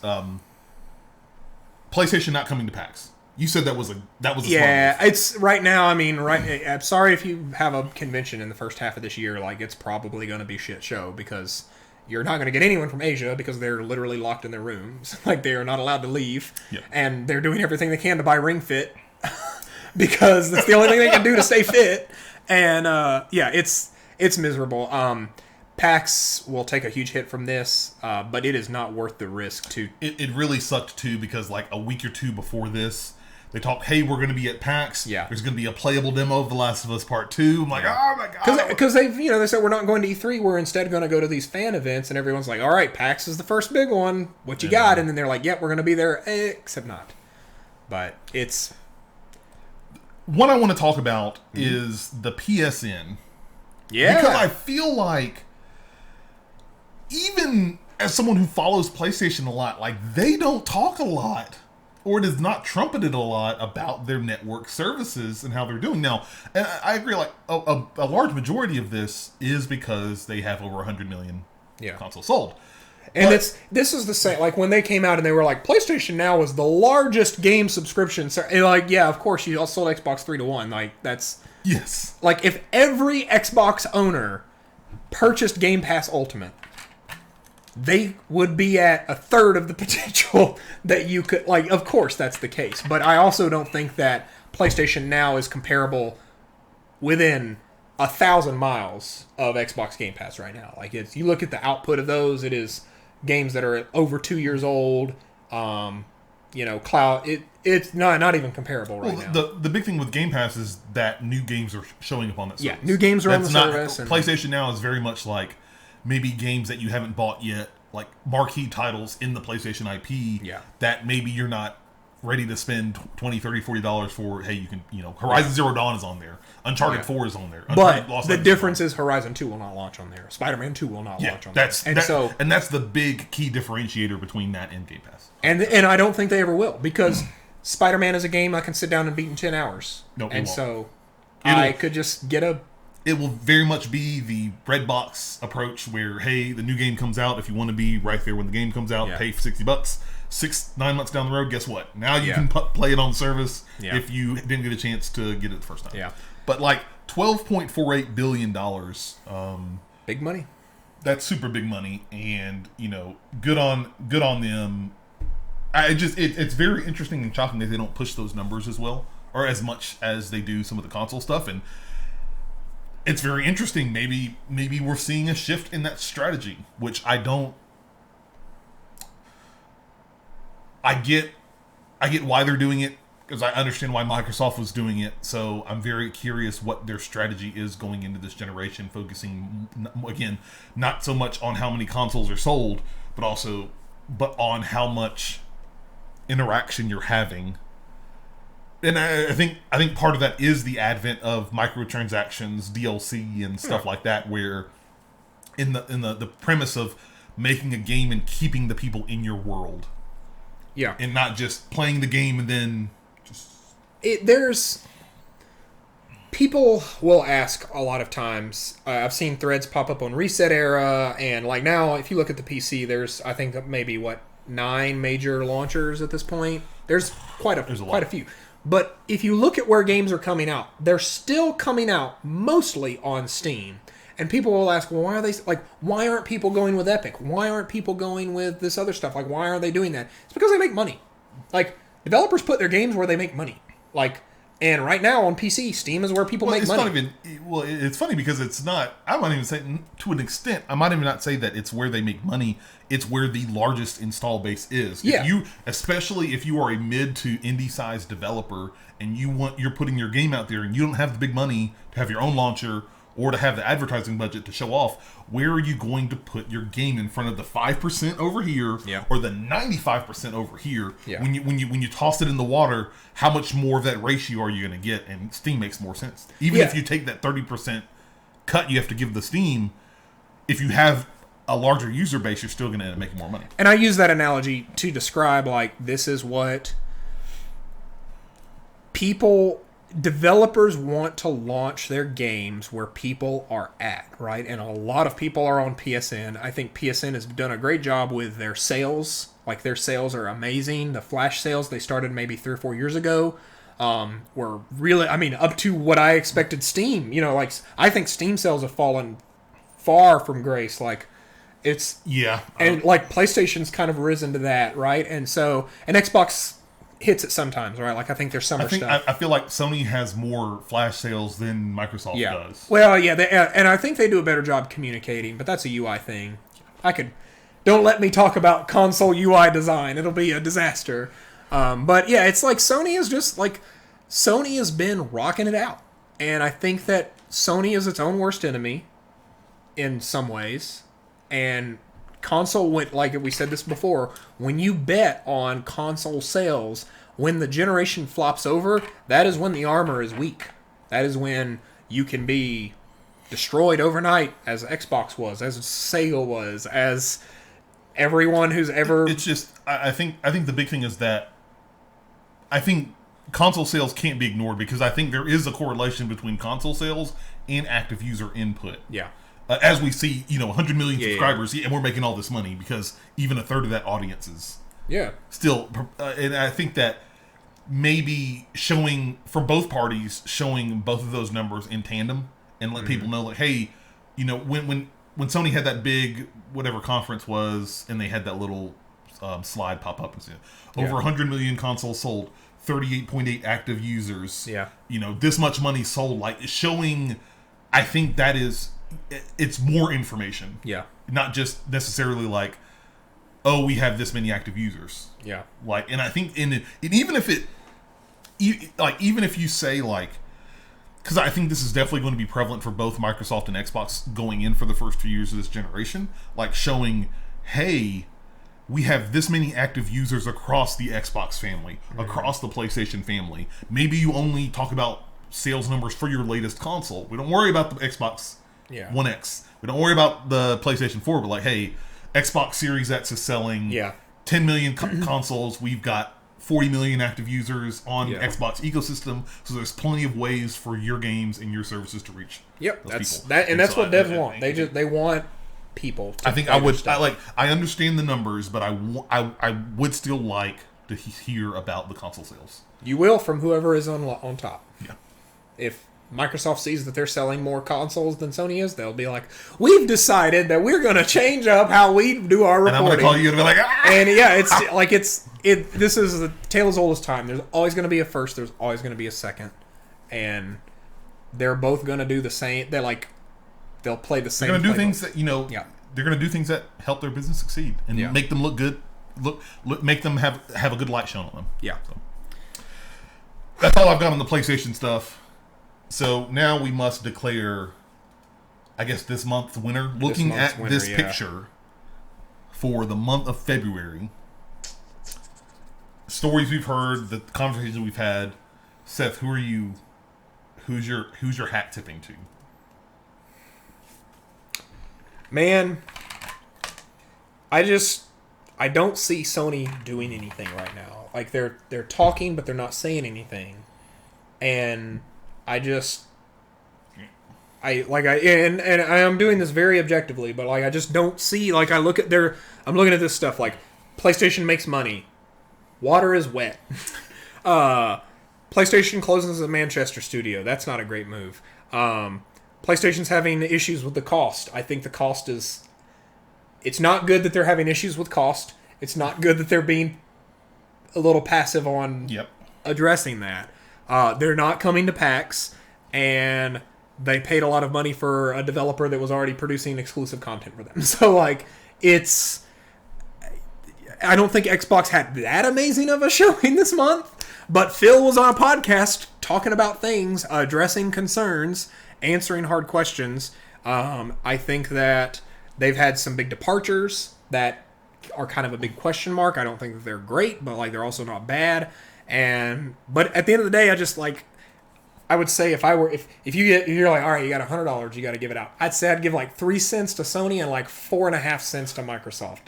So like to answer, like Microsoft, I think won this month, but just because they did something. But I don't like this was just kind of a drab month. Like price dominated the conversation this month. I think it should, but also price is fucking boring. Like, who cares? Like, just launch them at $4.99. It's one slice of the larger pie. It's one slice of the larger pie, and like, let's be like, yeah, Sony's not going to die if they launch a console at $4.99. If Microsoft's is also $4.99, guess what you're going to do? You're going to shut up. You're going to save up $499. You're going to go buy it. If you don't, that's fine. Shocker. That like go somewhere else, right? Like I don't expect Xbox to sell as many consoles at launch because of the PC like compatibility there. Like it's like there's a lot of people who are like, I'm not going to buy one because I'm buying on a PC. Okay, fine, like sweet.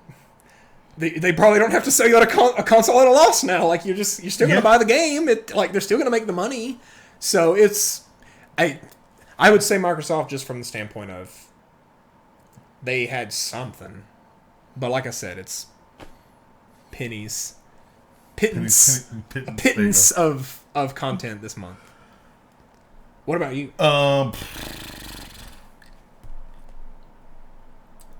Looking through, I think this is gonna be one of those draw months, which I'm sure we'll have because I would say Sony.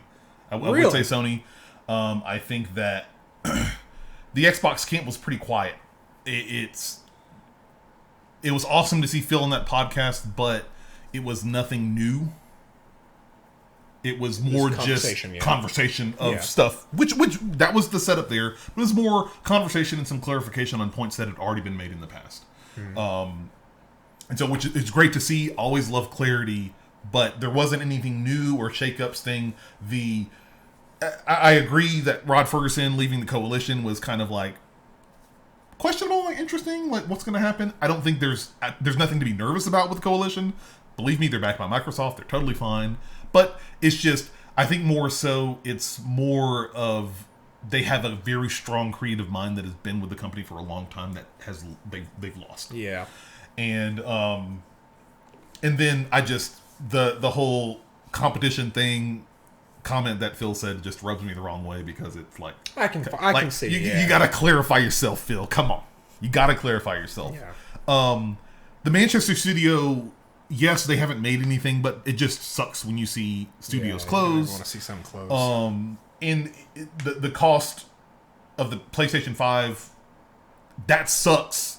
And we're talking about price. Price does suck, but I think for me, it's like if you're hearing the story from the PlayStation point of view, if you don't think that Microsoft is not battling this in some way, I think you're a fool. Now, I think Microsoft has better leeway, but I think that it's... Just to be like, no, we're not going to talk until Microsoft talks. Like, just to say it. I'm like, wait, can you do that? Can you just be like, no, we're not? I feel like it was one of those things where, like, somebody found out about the PlayStation stuff, and they're like, PlayStation, and Phil and Microsoft were kind of just like, we're doing garbage. Shut the fuck up. Yeah, so, and I think the things for me that I think one of the big things that helped with Sony is that for me, the Insomniac, how much they paid for it, I don't really care about that. That's icing. You know, that's just informative. I'm gonna say icing, just informative. I think the PlayStation Network actually making money, just because as a PlayStation fan, like I said, like those aren't numbers I hear a lot of, and to see that that's something positive and new from their sales report. Like, look how we are making billions of dollars. You know, they are leveraging and using their $100 million or 100 million install base on Sony. Yep. That and I don't. It sucks they're not going to be at PAX, but again, they were very clear and concise as to why they're not going to be at PAX. Yeah, like, and it could have just been like, we're pulling out, you know, and Sony could totally do it. Where it's like, hey, we've decided we're not going to be at PAX right now. We've got some other strategies. Wait, you know, we'll see you later this year. I would love for them to do something like upload a video of some gameplay that's similar to The Last of Us at E3 previously, where it's like, hey, we're going to show you a new level, and upload it so that people can see what that demo at PAX would have been, right? Like if it was going to be the demo that they played, like, so at the preview event a couple of like late last year or early this year, it was going to be the first part of that demo where they're in the snow, like the first early part of the game. That it was confirmed that was going to be the demo. Like, I would love to see, like, they're not going to release a demo of it. That would be the ultimate dream, and I would love that. But like a dev walkthrough on maybe some parts of that. This is okay. We're not. Don't let me get off on this, but I'm going to get off on this for just a second. I don't understand. This happens every year at E3 also, and I think it happens more and more recently. But I feel like every so often, Sony opens the screen door and throws a big slab of meat out for all the hungry journalists out there in the form of these events where they come and play. Okay. And what people, humans that are not games journalists, get from that are countless podcast episodes, articles, and impression videos about, all right, so I went to Sony, hashtag ad, and they let me play a little bit of Last of Us. Well, so it opened in the snow, and I was playing as Ellie, and then I picked up a bow and arrow, and basically I get a 45-minute verbal recounting with a big thick layer of Twitch culture on top of it, or a big thick layer of hey, make sure to subscribe, or some kind of bullshit. And I'm like, why don't I just release the video of the being today we're going to show you a segment of gameplay from the highly anticipated Last of Us Part 2. We're going to be playing as Ellie. Let's go. It's and Sony's not. A lot of people do that, and that's a PR media influence. And it is. It's just I like the ones better where the developers are actually sitting behind and they're discussing here's some points. Yeah. The Cyberpunk 2077 stuff from CD Projekt Red are probably the ones that I would definitely point to. Yeah. I get wanting to give the exclusives, but I think that at the end of the day, it's just kind of weird. I just don't want a YouTuber to regurgitate. The big thing, I think, and again, we're not getting on tangent, but I think the big reason they do it is because a lot of those people won't. It's not hey, hashtag sponsored. It's we're bringing you in here because people listen to you. Are you going to listen to a review of Halo Infinite from Bonnie Ross, head of 343 Studios? We can't review a game. A review is different. Yes, I'm talking a review of a game or a preview, whatever, from Bonnie Ross, or you're going to listen to it from Ryan McCaffrey at IGN on Podcast Unlocked. And that's I think that's what it boils down to. But I think that Ryan McCaffrey can give his impressions of a YouTube video just as well as I'm going to listen to Ryan McCaffrey's impressions of the Halo Infinite. When they first show gameplay coverage, I'm going to want to know what Ryan has to say. And I am too. I hope that I don't have to sit through Ryan telling me for 20 minutes what he saw in a hotel room in LA.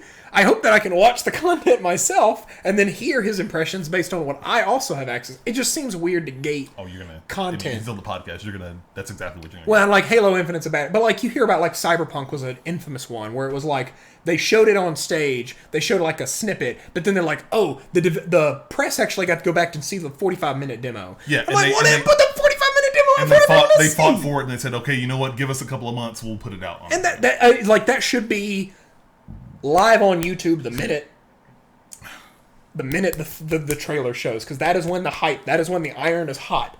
And if you can be hey, here's 5 minutes that we have time to show you here of all the highlights. If you want to see more, head over to cyberpunk2077.com and check out the full 40-minute walkthrough right now.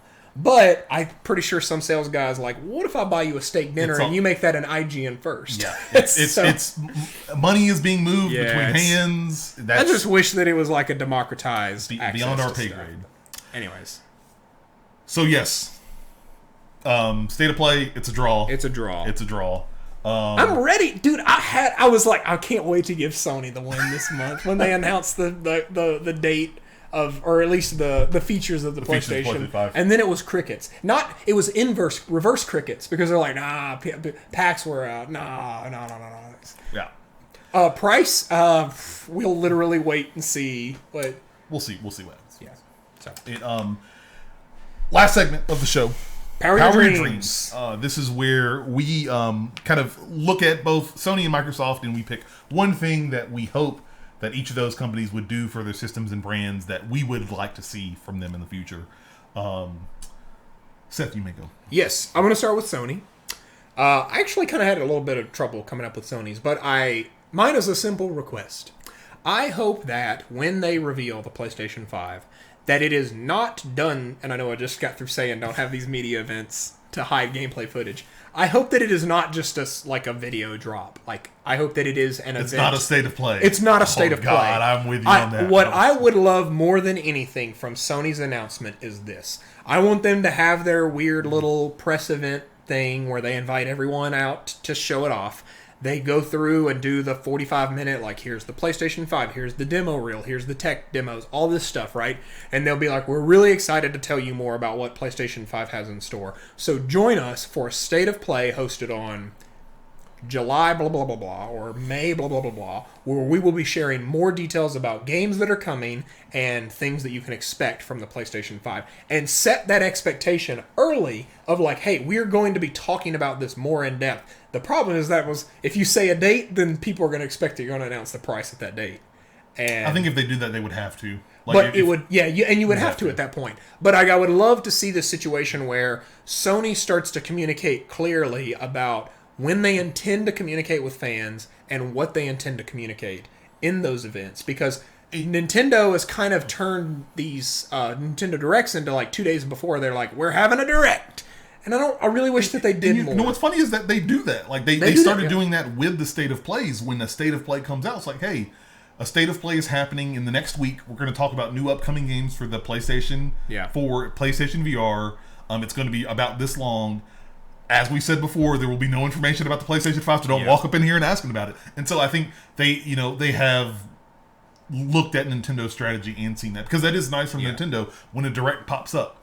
Hey, we've got a 25-minute Nintendo Direct. It's about Animal Crossing and some of the new features on it on this date. I can fire up my meme creator. I got to get the screenshot of Tom Nook with Island-wide broadcast. That is the new meme. Yeah, that is. Okay. It's a weak mindset. Anyway, so that's my Sony. What is your Sony one? My Sony one, I put controllers. Okay. I can tell you the PlayStation 5 will come with a controller. Okay, well, that's great. That's awesome. Insider knowledge. One thing I would love to see from Sony is, and the reason I put controllers is I would love to see the PlayStation Design Lab. Oh, I would love to awesome. See something. Yeah.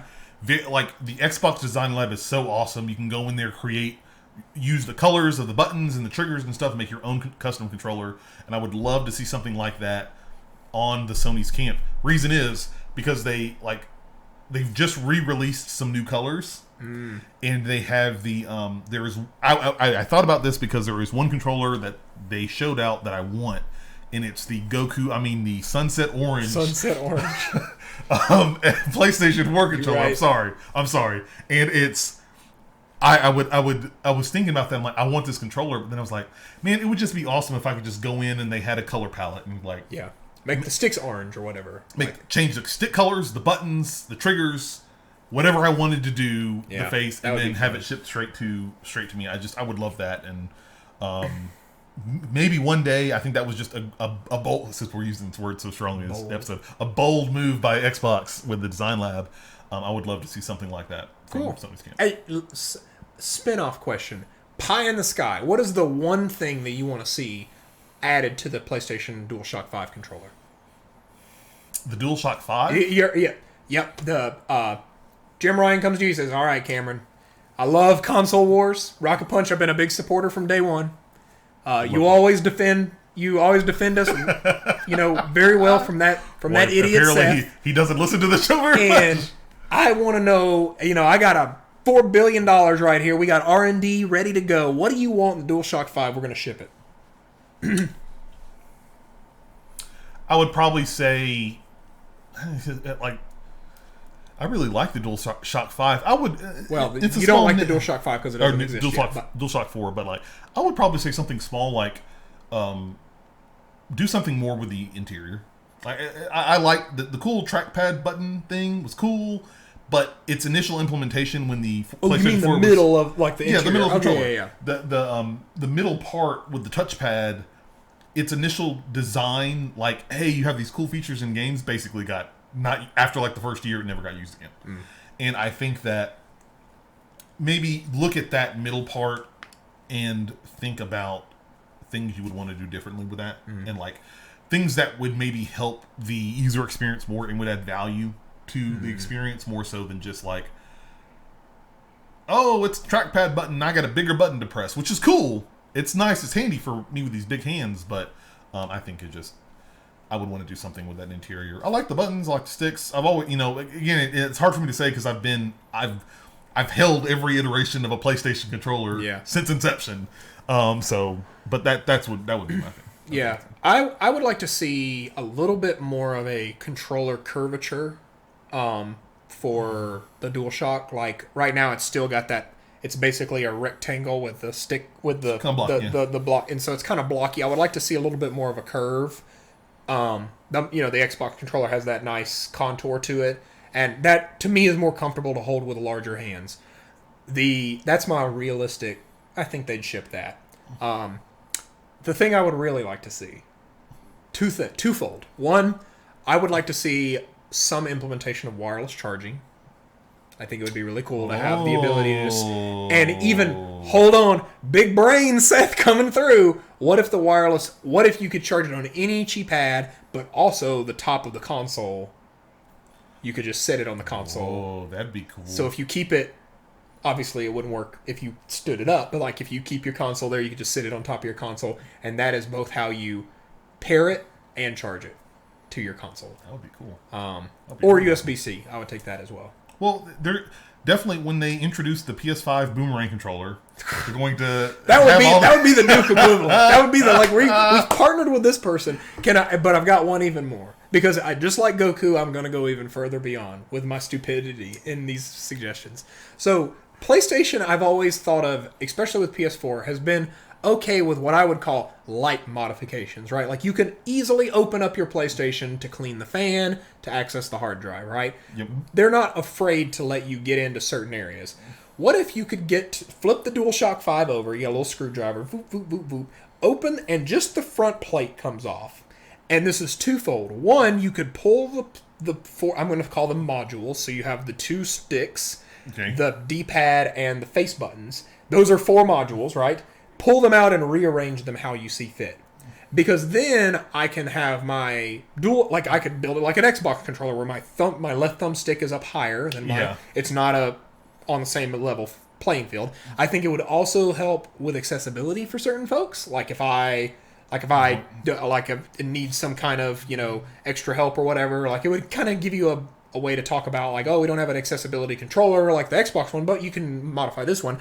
And then even mega big bonus, you could sell extra face plates. Yeah. And just, I want a controller wrap that has Nathan Drake's face all over it.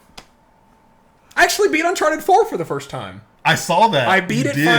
I power played 2, 3, and 4. 4 is a good-ass video game. I was a fool to not play that game. I bought it the day it came out. It was in the shrink wrap on my shelf. I just never got around to playing it. Because I thought I needed to play 2 and 3 because I bought that and the collection. Yeah, there are things you understand. Little Easter eggs in there, yeah. But it's its own thing. That game was also infinitely better than 1, 2, and 3. Combined.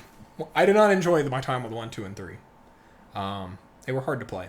They were of their time. Number 1 is very hard to play. 1, I didn't even play. Like, I played maybe 6 hours of 1 and was like, I'm out. 2 was fun. It had a lot of good set-piece moments, but boy, there were some moments in that game I was very frustrated with the shooting. 2 and 3 are product, they came out on PlayStation 3. 3 was dope. 3 was fun. Except for a 20-minute desert walking sequence where I have to interact with the controller, but I also don't do anything.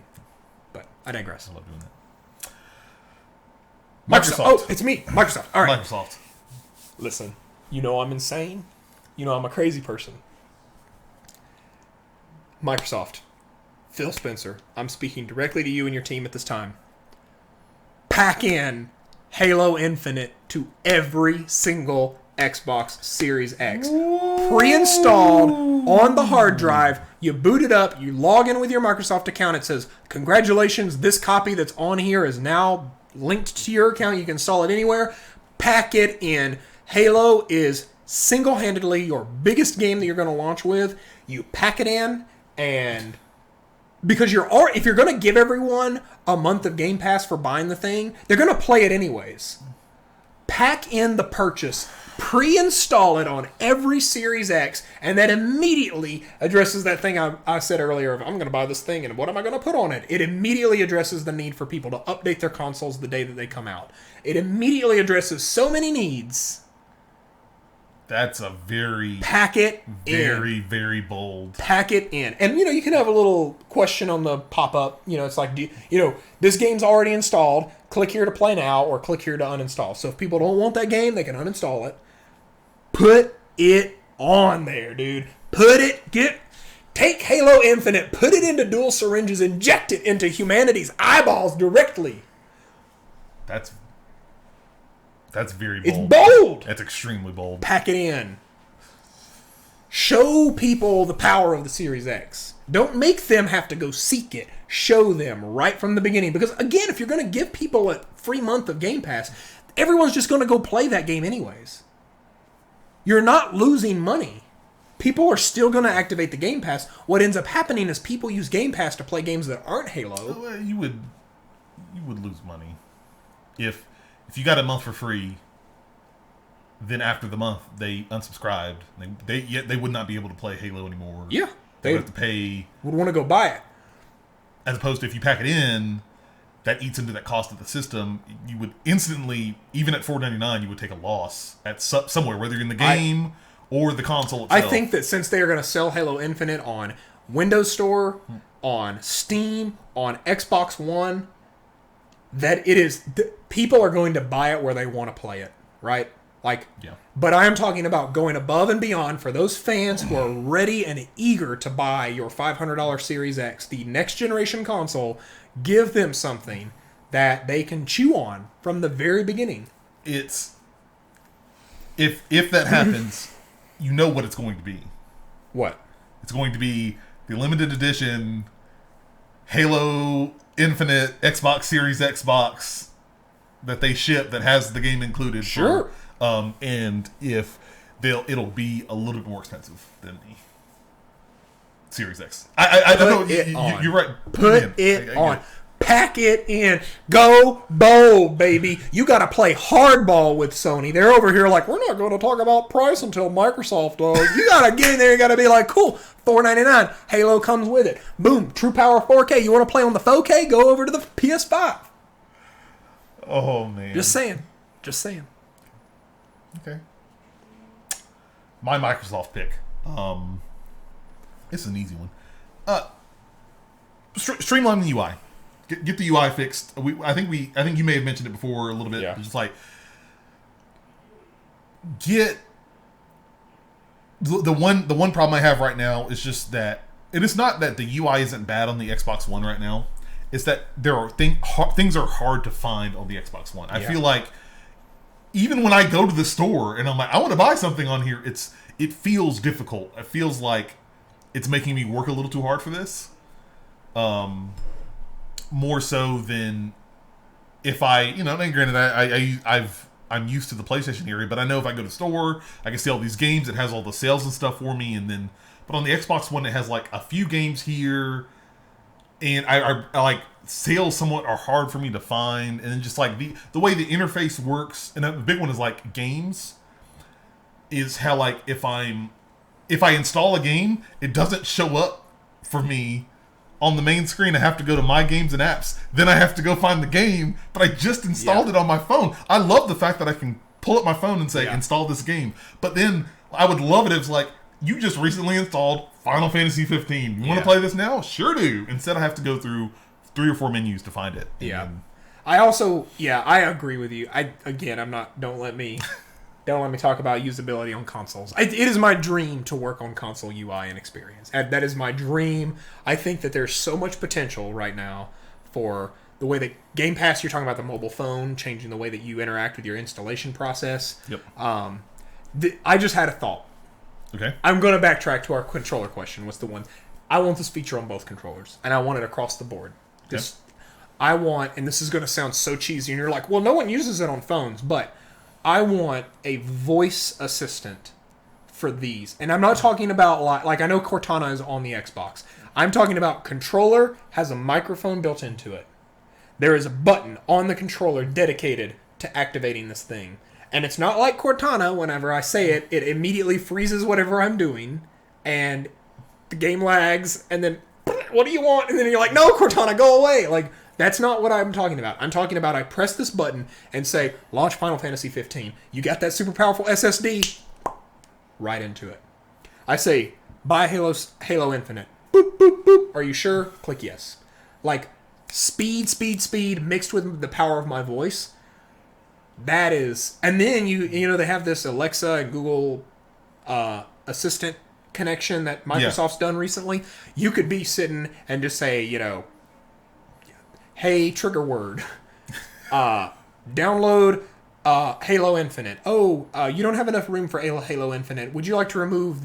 which of these games would you like to remove that you haven't played in over 3 months? Da-da-da-da-da. Oh, remove 2. Okay, I'll uninstall that game and install Halo Infinite. Like, that is what I want to see from next generation, where it is now proactively talking to us and engaging us rather than me having to dive through menus to sync stuff. Also, Sony, stop locking cloud saves behind PlayStation Plus.